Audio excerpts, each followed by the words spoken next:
안녕하세요. 책 읽는 시간 15분입니다.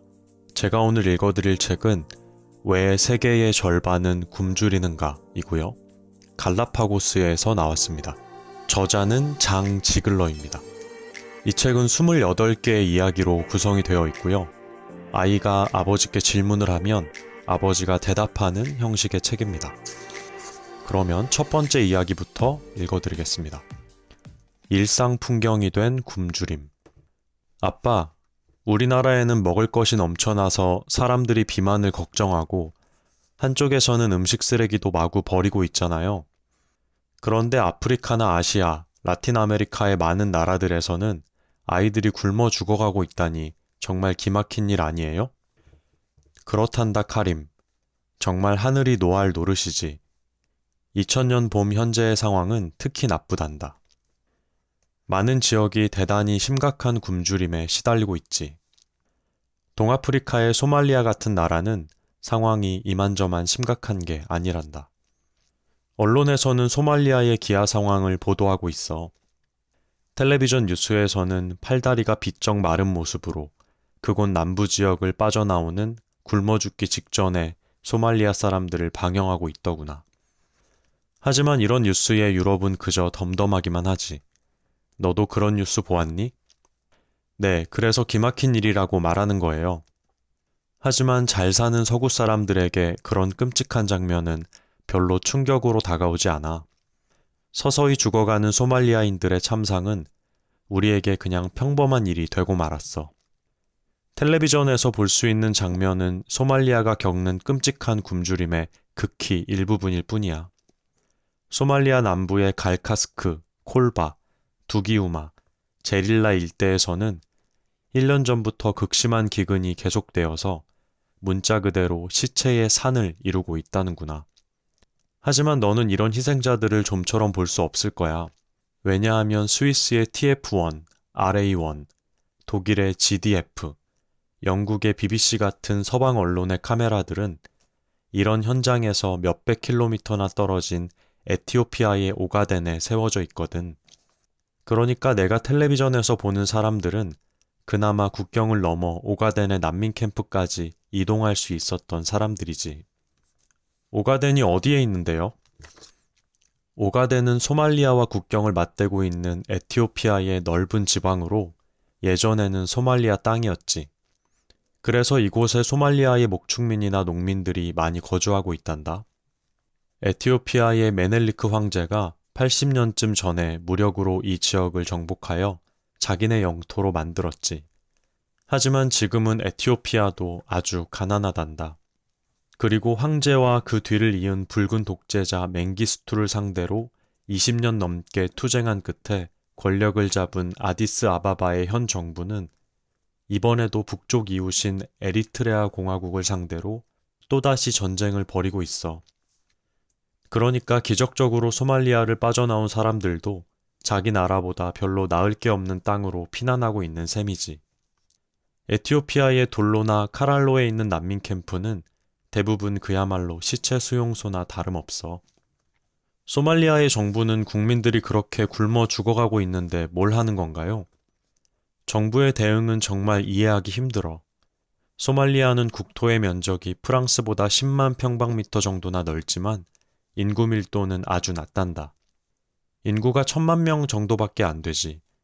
소말리아 북부는 이제 경제도 점차 회복되고 있어. 하르게이사 지방이나 노갈 계곡 일대의 드넓은 지역은 물이 풍족해서 좋은 수확을 기대할 수 있고 목축도 다시 활기를 띠고 있단다. 그런데도 정부는 수만 명의 국민들이 죽어가는 걸 보고만 있다는 말이에요? 문제는 이 자부심 강한 소말리아에 10년 넘게 이렇다 할 정부가 없다는 거야. 단일 언어와 단일 종교에 아프리카의 다른 나라들과는 달리 종족 간의 갈등도 없는 단일 민족으로 이루어졌는데도 말이야. 소말리아에는 서로 적대적인 군벌들이 대립해서 대포와 칼리슈니코프 소총, 칼을 들이대고 싸우고 있어. 모두가 자신들의 군벌 대장에게 복종하고 있지. 각 군벌이 원하는 것은 자신들이 권력과 부와 가축을 독점하는 거야. 기근이 심한 남부에는 메르카라는 작은 항구가 있는데 거듭되는 전투로 부두가 파괴된 상태야. 그래서 쌀을 잔뜩 실은 국제구호단체의 화물선은 항구 인근에 닻을 내리고는 소형 증기선으로 쌀자루를 항구로 운송해야 하지. 지원되는 식량은 절대적으로 부족한 양이란다. 게다가 부두에서는 마리화나를 피우는 무장한 남자들이 자기네 몫을 요구하지. 그러고는 그 쌀자루들을 짐차에 싣고 가서 북부시장에 내다 판단다. 더 기막힌 것은 거기서 멀지 않은 곳에 과거 이탈리아 식민정부가 건설해 놓은 모가디슈 항이 있다는 거야. 인도항의 면에 있는 항구 중에서 가장 현대적인 모가디슈 항은 크레인이나 사일로, 컨베이어 벨트 같은 좋은 설비를 갖추고 있어서 하루에 수천, 아니 수만 톤의 물량을 처리할 수 있단다. 모가디슈 항은 메르카 항에서 북쪽으로 약간 떨어져 있어 기아가 심각한 지역에서 그리 멀지 않은 곳이지. 하지만 모가디슈 항은 폐쇄 상태에 있단다. 이곳 동부의 군벌들이 전투를 벌이는 바람에 국제 원조를 전혀 받아들일 수 없는 실정이거든. 약탈에 대한 공포로 어떤 외국 선박도 그곳에 정박하려 하지 않기 때문이야. 선원들은 목숨을 잃을까봐 두려워하고 있지. 소말리아는 걸핏하면 납치나 인신매매가 행해지는 나라거든. 자기 민족을 망치는 범죄자들은 바로 그 군벌 우두머리들이로군요. 그렇단다. 두 번째 이야기. 8억 5천만의 굶주리는 사람들. 전 세계에 걸쳐 현재 굶어 죽을 위기에 처해 있는 인구는 얼마나 될까요? 유엔 식량농업기구라는 조직이 있는데 이 조직은 1999년 한 해 동안 3천만 명 이상이 심각한 기아 상태에 있는 것으로 보고 있어. 여기에 만성 영양실조에 허덕이는 사람들의 숫자까지 합치면 기아 인구는 8억 2,800만 명 정도가 된다는 얘기야. 이들은 영양 부족으로 인해 회복할 수 없는 신체적 손상을 입은 사람들로 서서히 죽음을 맞거나 또는 평생을 시각장애나 구루병, 뇌기능 장애 같은 중증 장애에 시달리며 살아가게 된단다. 시각장애를 예로 들어볼까? 1980년 이후 영양실조나 저개발로 인해 매년 평균 700만 명이 실명하고 있어. 그 대부분이 아이들이지. 아프리카, 아시아, 라틴 아메리카에는 맹인의 수가 5천만에 달하고 1억 4,600만 명이 트라코마에 감염되어 있단다. 세계보건기구의 그로 할렘 브룬트란드 사무총장은 1999년 제네바에서 비전 2020이라는 플랜을 소개하면서 시력 손상의 80%는 간단하게 예방할 수 있는 성질의 것이라고 말했지. 그들에게 규칙적으로 비타민 A를 복용시키기만 해도 그런 상태를 비약적으로 개선할 수 있다는구나. 1990년에는 8억 2,200만 명, 그 후 1999년에는 8억 2,800만 명이 기아 상태에 있는 것으로 보고되었어. 이런 수치는 두 가지로 해석할 수 있어. 첫째는 기아로 사망하는 사람들의 수가 특히 남반구에서 끊임없이 증가하고 있다는 것이고, 둘째는 극심한 영양실조를 앓고 있는 사람들의 수를 인구 증가율과 비교하면 기아 인구의 비율이 약간 줄어들었음을 확인하게 된다는 것이지. 1990년에는 세계 인구의 20%가 극심한 영양실조에 시달렸는데 1999년에는 그 수가 19%로 비율상으로는 줄어들었단다.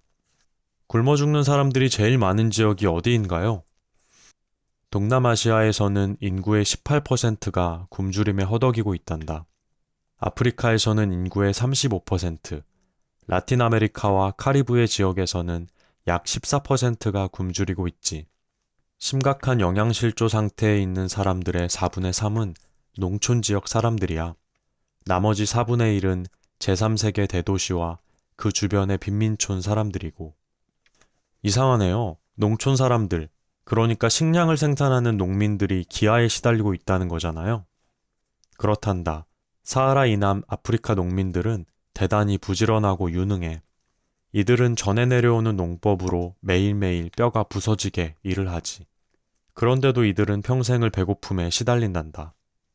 영양실조로 병에 걸려 사망하거나 갑작스러운 기근으로 죽기도 하지. 그러니까 기아가 가장 심한 대륙은 아프리카네요. 아니, 숫자로 따지면 아시아의 기아 인구가 더 많단다. 아시아에는 5억 5천만 명이 심각한 영양실조 상태에 있고 사하라 이남 아프리카에서는 1억 7천만 명이 굶주림에 시달리고 있지. 유럽은 안전지대인가요? 그렇지 않아. 동유럽 나라들과 옛 소비에트 연방에서 독립한 나라들도 기아 문제를 안고 있단다. 생계활동을 하지 못하는 노인들, 남자 가장 없이 여자 혼자서 아이들을 키우며 사는 세대들은 소외와 가난에 허덕이고 있어.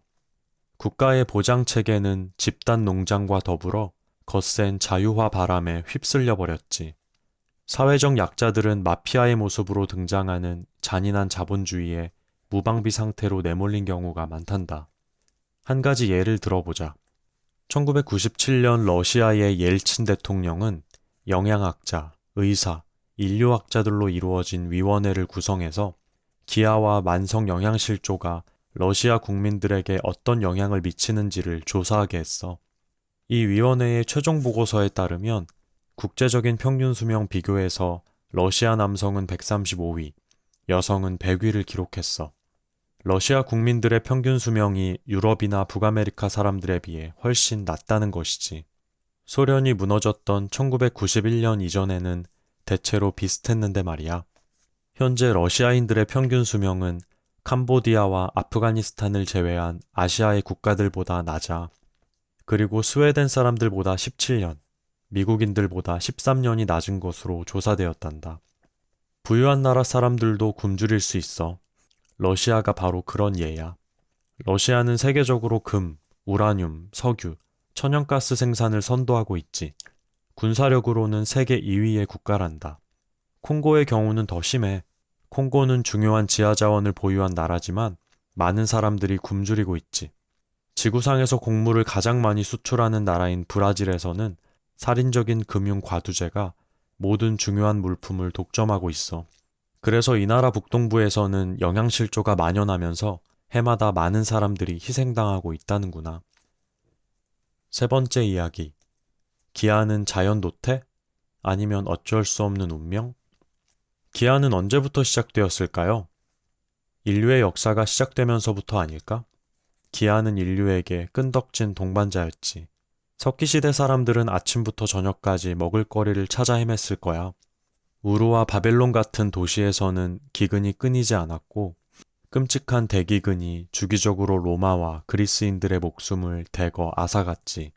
중세에는 농노나 자유농민, 도시민, 그리고 그들의 가족들이 수백만 명이나 굶어 죽었단다.